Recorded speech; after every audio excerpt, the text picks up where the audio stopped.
আসসালামু আলাইকুম everyone. So গত ভিডিওগুলোতে আমরা দেখেছিলাম যে Nmap কিভাবে কাজ করে, দেন Nmap এ আসলে কারা ইউজ করে এবং Nmap এর আমাদের যে কমান্ডটা থাকে বেসিক কমান্ড, সেই বেসিক কমান্ড গুলোর বিভিন্ন যে পার্ট গুলো রয়েছে IP, port, scan type, scan timing এবং আউটপুট টাইপ। আমরা এই সবগুলো বিষয়গুলোই দেখেছি এবং এগুলো কিভাবে কাজ করতেছে সেই জিনিসগুলো আমরা জানার চেষ্টা করেছি। সো এই জিনিসগুলো যদি কেউ না দেখে থাকেন গত ভিডিওতে দেখে নিবেন। এরপর আমরা স্ক্যান স্ট্যাটাস গুলোও জানছি। স্ক্যান স্ট্যাটাস গুলা কি, কি রয়েছে এবং সেগুলো আসলে কিভাবে কাজ করতেছে এবং সে আমাদের কিভাবে ইনফরমেশন প্রোভাইড করতেছে সেই জিনিসগুলো দেখা হয়ে গেছে। স্ক্যান টাইমিং, যে কত টাইমের ভিতরে সে স্ক্যান গুলা কমপ্লিট করতেছে এবং আউটপুট টাইপ, যে আমরা আউটপুটটা আসলে কিভাবে সেভ করতে পারবো।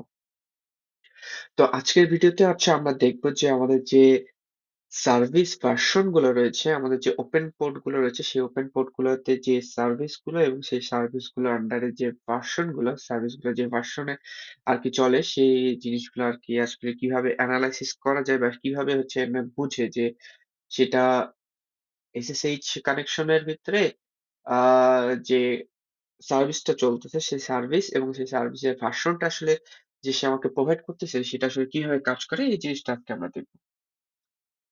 তো আমরা যদি আগের বেসিক কমান্ডটা যদি আমরা আগে ইমপ্লিমেন্ট করে দেখি, তাহলে দেখব যে sudo nmap s বড় হাতের V, এটা হচ্ছে সার্ভিস ভার্সনের কমান্ড। এরপর আমাদের ডোমেইনের নেমটা দিয়ে দিলাম।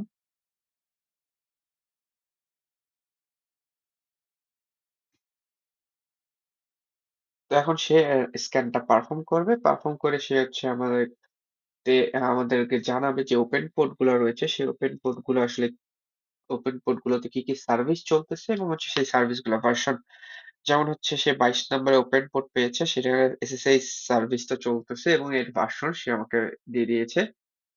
এরপরে সে বলতেছে পোর্ট 80 টা ওপেন রয়েছে, যেখানে HTTP সার্ভিস চলতেছে এবং HTTP সার্ভিসের ভিতরে যে ভার্সনটা আছে সে আমাকে প্রোভাইড করে দিছে। সিমিলারলি বাকি জিনিসগুলো সে সার্ভিস এবং তার ভার্সন নাম্বার যেগুলাতে পেয়েছে সেগুলো সে আমাকে প্রোভাইড করে দিয়েছে। তো এটা বেসিক কমান্ড, যে কমান্ডের মাধ্যমে আমরা ভার্সন, ওপেন পোর্ট গুলার ভার্সন এবং সার্ভিসটা আমরা জানতে পারি। তো এখন আসি আমরা এই যে পোর্ট ২২ সেই ২২ নম্বর পোর্টে যে এসএসএস কানেকশন সার্ভিসটা পেলো এবং যে ভার্সনটা পেলো, আসলে সে এটা কিভাবে পাইছে বা Nmap কিভাবে এটা এনালাইসিস করে আমাদের রেজাল্টটা প্রোভাইড করতেছে, আমরা এই বিষয়টা একটু জানার চেষ্টা করি। তো এটা ২ টা ওয়েতে সে কাজ করে। একটা সে আ সে ব্যানার গ্র্যাপিং এবং আরেকটা ট্রাস্টেড প্রোটোকল প্রপস এর মাধ্যমে সে এটাকে ফিঙ্গারপ্রিন্ট গুলাকে কম্পেয়ার করে তার ডাটাবেস থেকে এবং সেই ডাটাবেস থেকে কম্পেয়ার করে সে আমাদের রেজাল্টটা প্রোভাইড করে। তো এখন এই ২ টা পার্টকে আমরা ছোট, ছোট ভাগে ভাগ করে আমরা জিনিসটাকে বুঝার চেষ্টা করি। তো ফার্স্ট এ ব্যানার গ্র্যাপিং। সো ব্যানার গ্র্যাপিংটা কি? ব্যানার গ্র্যাপিং মূলত যে আমাদের যে আ আমরা যে রিকোয়েস্টটা করলাম, রিকোয়েস্টটা করার পর সে আমাকে যে প্যাকেটটা পাঠালো, সে প্যাকেটের ভিতরে যে ইনিশিয়াল টেক্সট বা মেটা ডাটা গুলো আছে, সে মেটা ডাটা বা টেক্সটের ভিতরে সে সার্ভিসটাকে আইডেন্টিফাই বা ভার্সন সার্ভিস এবং ভার্সনটাকে আইডেন্টিফাই করার ট্রাই করে। ফর এক্সাম্পল, যখন আমরা একটা রিকোয়েস্ট পাঠাচ্ছি, যখন nmap দিয়ে এস বড় হাতের ভি এবং আমাদের স্ক্যান মি তে পাঠালাম। স্ক্যান মি nmap .org, তো এটাতে আমরা রিকোয়েস্ট পাঠালাম। যখন আমরা এটাতে রিকোয়েস্ট পাঠাবো, সো এখানে আমরা পোর্ট স্পেসিফাই করে দেই যে আমরা পোর্ট 22 তে পাঠাবো। সো পোর্ট নাম্বার আমরা স্পেসিফাই করে দিলাম। সো এখন যখন সেই রিকোয়েস্টটা পাঠালাম, যখন সে রেসপন্সটা পাবে স্ক্যান মি nmap থেকে, তখন সে আমরা দেখছি যে এটা ওপেন পোর্ট। তো ওপেন পোর্টের সাথে, সাথে যে তাকে কিছু মেটা ডাটা প্রোভাইড করবে। যেমন মেটা ডাটা দিল এরকম আ 0.0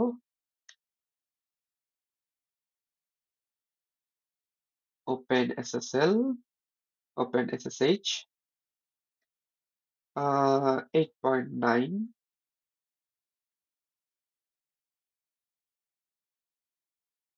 P1 Ubuntu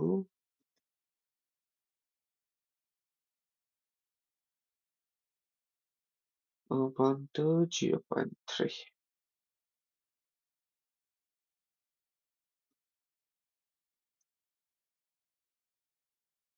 Ubuntu 3 Ubuntu 0.3 তো সে হচ্ছে আমাকে আহ, এই হচ্ছে একটা টেক্সট তার রিকোয়েস্টের প্যাকেটের সাথে সে প্রোভাইড করলো। তার মানে সেখান থেকে সে হচ্ছে অ্যানালাইসিস করে পেয়ে যাচ্ছে যে হ্যাঁ ঠিক আছে এটাতে এসএসএইচ সার্ভিসটা রয়েছে এবং এই সার্ভিসের ভিতরে এর ভার্সন নাম্বারটা হচ্ছে সে আমাকে প্রোভাইড করে দিচ্ছে। তখন সে এই লাইনটা দিয়ে হচ্ছে এই ব্যানারের লাইন বা যেটাকে বলেন ব্যানারের লাইন বা মেটাডাটা এই মেটাডাটা অ্যানালাইসিস করে সে হচ্ছে আমাকে বলতেছে যে হ্যাঁ এটা ভিতরে এসএসএইচ কানেকশন আছে এবং এটা ভার্সন নাম্বার হচ্ছে এটা। তো সিমিলার ওয়েতে আদার্স ভার্সন আদার গুলো কিভাবে অ্যানালাইসিস করে তো প্রত্যেকটারই কিন্তু একটা ইউনিক আইডেন্টিফায়ার আছে যে আইডেন্টিফায়ার থেকে বোঝা যায় যে সেটা এসএসএইচ নাকি এসটিটিপি নাকি এসটিটিপিএইচ। যেমন কিছু ব্যানারের এক্সাম্পল হচ্ছে যেমন এসএসএইচ এর ক্ষেত্রে ব্যানারের ভিতরে রিকোয়েস্টটা ঠিক এভাবে আসে এসএসএইচ 2.0 এসএসএইচ ভার্সন নাম্বার। এফটিপির জন্য দেখা যাচ্ছে এরকম আছে 220 ভার্সন নাম্বার কত নাম্বার ভার্সন সেটা। এসএমটিপির জন্য মেইল এবং তার মেইলের পোর্ট নাম্বার। তারপর এইচটিটিপির জন্য সে অ্যাপাচি বা এনজিনিক্স যে ধরনের সার্ভার ওপেন আছে সে সেগুলো প্রোভাইড করে। তো এটা আর কি হচ্ছে তার ব্যানারের ভিতরে সে তার আইডেন্টিফায়ারটা প্রোভাইড করে দিচ্ছে। তো এটার কিছু লিমিটেশন আছে যেমন হচ্ছে কিছু সার্ভিস এটাকে সিকিউর রাখার জন্য nmap থেকে nmap এর রিকোয়েস্টটাকে হচ্ছে যেন সে nmap এটাকে না বুঝতে পারে সেজন্য কি মাঝে মাঝে সে এটাকে হাইড করে রাখে সার্ভিস হাইড করে রাখে সার্ভিস তখন কিন্তু আমরা দেখতে পাই না। যেমন হচ্ছে আমরা একটা কিন্তু এক্সাম্পলের ভিতরে দেখেছি যে এখানে সার্ভিসটা আমরা পাচ্ছি বাট হচ্ছে ভার্সনটা পাচ্ছি না। তেমন হচ্ছে সে ভার্সনটাকে হাইড করে রাখছে। এমনও হতে পারে সার্ভিস ওপেন আছে কিন্তু হচ্ছে আমাদের এখানে পোর্ট ওপেন হয়েছে কিন্তু হচ্ছে সার্ভিসের ভিতরে আমরা কোনো রেজাল্ট পাই না এটা ফাঁকা। এর মানে কি? এর মানে হচ্ছে সে এটাকে হাইড রাখছে বা কোনো একটা ওয়ে ডিফাইন করে দিছে যে এটা বলতেছে যে হ্যাঁ এখানে কোনো কিছু নাই বা অন্য কোনো নাম দিতে পারে ফেক ব্যানার দিতে পারে। তো এটা হচ্ছে সিকিউরিটি পারপাজে অনেক সময় করা হয়ে থাকে। তো এই জিনিসগুলো করা হয়ে থাকে। কখনো, কখনো দেখা যাচ্ছে হাইড থাকে বা হচ্ছে ফেক কোনো ব্যানার সে আমাকে প্রোভাইড করে। তো এটার জন্য এই ব্যানার ওয়েটা যদি না হয় তখন হচ্ছে সে ক্রাফটেড প্রোটোকল প্রপস টাকে ইউজ করে। সো ক্রাফটেড প্রোটোকল প্রপস টা বেসিক্যালি হচ্ছে যে যখন আমরা একটা রিয়েল ইউজার এখানে কানেকশন করার ট্রাই করে, তখন কিন্তু সে রিয়েল ইউজারটাকে কানেকশন এস্টাবলিশ হয়ে বলে যে যেমন হচ্ছে আমরা যদি বাপসুইটের মাধ্যমে কোনো ওয়েবসাইটে ভিজিট করার আগে সেটাকে যদি আমরা বাপসুইটের মাধ্যমে ইন্টারসেপ্ট করি তাহলে কিন্তু আমরা দেখব যে যেমন আমরা এসটিটিপি কানেকশন করতে গেলে অনেক ধরনের ইনফরমেশন কিন্তু উপরের হেডার সেকশনে আমরা পেয়ে যাই। যে গেট রিকোয়েস্ট করছে এবং সেই গেট রিকোয়েস্টের আন্ডারে হচ্ছে সার্ভিস কি চলতেছে বা এটার মজিলা ফায়ারফক্স নাকি ক্রোম থেকে রিকোয়েস্ট আসছে এই ধরনের অনেক ইনফরমেশন কিন্তু থাকে হেডার অ্যানালাইসিসে। তো এই হেডার অ্যানালাইসিসের মতো আর কি অ্যানালাইসিসে বেসিক্যালি এই জিনিসটা কাজ করে। তো সে হচ্ছে প্রোটোকল বেস একটা আর কি রূপ ধারণ করে বলতে পারেন যে আমি হচ্ছে এসএসএইচ প্রোটোকল আমি একজন লেজিটিমেট ইউজার আমি হচ্ছে তোমার সাথে কানেক্ট করতে চাচ্ছি। এই আন্ডারে হচ্ছে সে ক্রাফটেড প্রোটোকলটা আরকি সে প্রোভাইড করে। যার কারণে তখন সে আমার যখন যেটাকে হচ্ছে কানেকশন করার ট্রাই করতেছি, সে তখন আমাকে মনে করে এটা legitimate ইউজার তখন কিন্তু সে কানেকশন এস্টাবলিশ করতে চায়। ফর এক্সাম্পল যদি বলি, তো এখানে একটা এক্সাম্পল দেখি সেটা হচ্ছে HTTP কানেকশন করতে চাচ্ছি। সো HTTP কানেকশনের জন্য Nmap কি করবে? ধরি তার কাছে সে যখন ব্যানারের গ্র্যাবিং এ সে হচ্ছে কোনো ইনফরমেশন পায় নাই। তখন সে ক্রাফটেড ওয়েটা ট্রাই করলো। তখন সে রিকোয়েস্ট পাঠালো হচ্ছে ঠিক এরকম এসটিটিপি পোর্টে হচ্ছে ধরি এসটিটিপি পোর্টে সে কানেকশনটা করার ট্রাই করতেছে।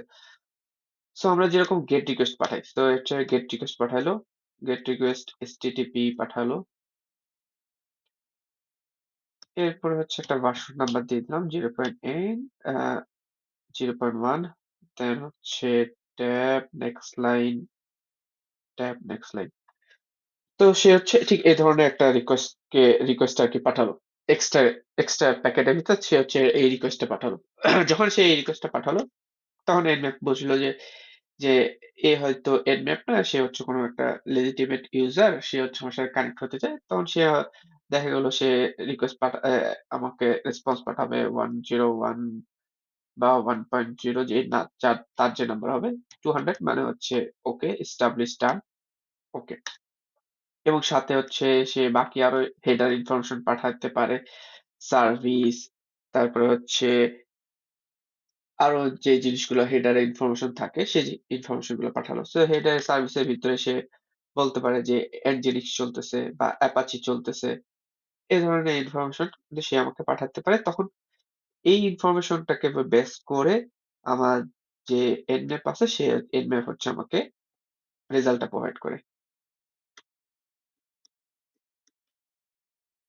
তো এই রেসপন্সটা যখন সে আমাকে প্রোভাইড করতেছে, তার মানে হচ্ছে আমি আমার সার্ভিস পেয়ে যাচ্ছি, সার্ভিসের আন্ডারে আমাদের ভার্সন নাম্বার পেয়ে যাচ্ছি, আমাদের কত নাম্বার পোর্ট এবং সেই পোর্টের আন্ডারে কি সার্ভিস চলছে সেটাও পেয়ে গেলাম। এটা এসটিটিপির জন্য হয়ে থাকে। দেন নেক্সট দেখি হচ্ছে এসএমটিপির জন্য। সো এসএমটিপির ক্ষেত্রেও এসএমটিপির যে প্রপসটা আছে সেটা পাঠাবে, যেমন হ্যালো, EHLO, এটা হচ্ছে এসএমটিপিতে আর কি কানেকশনের জন্য। সে হচ্ছে এই রিকোয়েস্টটা পাঠালো এবং রেসপন্সে সে পাইলো ঠিক এই ধরনের 250 mail.example.com, 250 পাইপলাইনিং, বা এই যে ঠিক এই কমান্ড গুলা পেলো, এই কমান্ড গুলো বা ডিফারেন্ট কমান্ড পেলো, তখন কিন্তু সেখানে কিন্তু আমরা বুঝতে পারি যে আমাদের এখানে কি সার্ভিস চলতেছে। যেমন 250 তে mail.example.com, তার মানে হচ্ছে এখানে মেল সার্ভার চলতেছে। তারপরে হচ্ছে এখান থেকে আমরা ভার্সন নাম্বার পেতে পারি, কোন টানেলে চলতেছে, অথেন্টিকেশন, এই ইনফরমেশন গুলো কিন্তু তখন কিন্তু সে যখন এগুলো ব্যাক করতেছে, তখন কিন্তু আমি nmap টা বুঝতেছে যে হ্যাঁ, সেখানে এসএমটিপি চলতেছে, এবং ভার্সন যদি সে ব্যাক পায়, তখন সে ভার্সন বলতে পারবে যে এখানে হচ্ছে এত নম্বর ভার্সনে জিনিস চলতেছে। ইউডিপির ক্ষেত্রে ইউডিপি রিকোয়েস্ট এর আন্ডারে যে জিনিসটা থাকবে, তখন কিন্তু সেটার আন্ডারে সে রেসপন্সটা ব্যাক পাবে। তো এটা আসলে বেসিক্যালি কিভাবে কাজ করতেছে, আমাদের যে nmap এর যে ডাটাবেস আছে, সেটা কিন্তু হিউজ একটা অনেক বড় ডাটাবেস। যে ডাটাবেসটাকে বলা হয় হচ্ছে nmap সার্ভিস প্রপস। nmap সার্ভিসের ভিতরে সেই ডাটাবেসটা রয়েছে, সেই ডাটাবেজের আন্ডারে অনেকগুলা প্রপস রয়েছে, এবং সে তার প্রপস অনুযায়ী কিন্তু রিকোয়েস্ট পাঠায়। এবং সেই রিকোয়েস্ট পাঠানোর পর সেই রিকোয়েস্টটাকে এনালাইসিস করে এবং হচ্ছে প্যাটার্ন এনালাইসিস করে যে হ্যাঁ, কোন প্যাটার্নে রেসপন্সটা আসছে। তো সে হচ্ছে ফার্স্টে পোর্ট নাম্বার স্পেসিফাই, যদি পোর্ট নাম্বার ম্যাচ করে যে 80 পোর্ট, আমরা 80 পোর্ট জানি কমন এসটিটিপি চলে। তো সে এখানে পোর্ট আগে এনালাইসিস করে, কমন পোর্ট গুলো সে পোর্ট এনালাইসিস করে, সে পোর্ট অনুযায়ী সে হচ্ছে রিকোয়েস্টটা বা প্রপসটা সেন্ড করে। কমন পোর্টের জন্য কমন প্রপস সেন্ড করে ফার্স্টে। যদি সে অনুযায়ী রেসপন্স ব্যাক পায়, তাহলে সে ইজিলি আর কি আমাদের বলতে পারতেছে যে হ্যাঁ, এটা হচ্ছে এসটিপি চলতেছে। বাট সে অনুযায়ী যদি সে রেসপন্স ব্যাকটা না পায়, তখন কিন্তু সে বলবে যে না, এটা সেটা চলতেছে না, তখন কিন্তু সে ডিফারেন্ট আরেকটা code, kind of brute force type. তার মানে সে কমনটা আসলে ফার্স্ট ট্রাই করে, যখন কমনটা পায় না, তখন হচ্ছে রেসপন্স অনুযায়ী সে হচ্ছে তার কাছাকাছি যেটা মনে হয় সেটা কিন্তু সে পাস করে। এবং এইভাবে হচ্ছে পাস করার মাধ্যমে সে যদি কমন প্যাটার্নটা পেয়ে যায়, এবং সেই কমন প্যাটার্ন অনুযায়ী যদি ভার্সন নাম্বারও পেয়ে যায়, তখন কিন্তু সে আমাকে সেটা প্রোভাইড করে। যদি সে পোর্ট নাম্বার, সেই স্পেসিফিক পোর্টে ভার্সন নাম্বার বা সার্ভিসও খুঁজে না পায়, তাহলে কিন্তু সে তখন আমাকে প্রোভাইড করে না, তখন সেই জায়গাটা ব্ল্যাঙ্ক থাকে। তো বেসিক্যালি হচ্ছে আমাদের এই এসভি যে কমান্ডটা আছে, যে টাইপটা রয়েছে, সে টাইপটা হচ্ছে সার্ভিস আর ভার্সনের কাজই করে। nmap এর যে এসভি কমান্ড রয়েছে, তো সে ঠিক এইভাবেই ২ টা ওয়েতে ব্যানার এবং ক্রাফটেড প্রোটোকলের মাধ্যমেই সে প্যাকেট অ্যানালাইসিস করে বা যখন রিকোয়েস্ট পাঠায় এবং হচ্ছে প্যাকেটটাকে অ্যানালাইসিস করে আমাকে হচ্ছে রেজাল্টটা ব্যাক করে। ঠিক সিমিলার ওয়েতেই ফলো করে সে হচ্ছে এই ধরনের রেসপন্সটা ব্যাক করছে। এখন যদি সার্ভিস বা ভার্সন যদি হাইড করা থাকে বা ফিল্টার করা থাকে তাহলে কিন্তু আমরা সেগুলো পেতাম না। যেহেতু এগুলো ওপেন বা হাইড করা নাই এবং সার্ভিস গুলো এবং ভার্সন নাম্বার গুলো ওপেন করে রাখছে যার কারণে হচ্ছে আমরা এটাকে দেখতে পারতেছি। তো এটা অ্যানালাইসিস এর জন্য আমরা হচ্ছে nmap এর ড্যাশ এসভি টা ইউজ করি। তো এটা ছিল বেসিক্যালি এসভি সার্ভিস আর ভার্সন অ্যানালাইসিস এর কমান্ড এবং হচ্ছে এটা কিভাবে কাজ করে। তো আজকে আমরা এই জিনিসটা জানলাম। ইনশাআল্লাহ নেক্সট ভিডিওতে আবার দেখা হবে। অন্য কোনো সার্ভিস টাইপ নিয়ে কথা হবে তখন। ধন্যবাদ সবাইকে। আসসালামু আলাইকুম।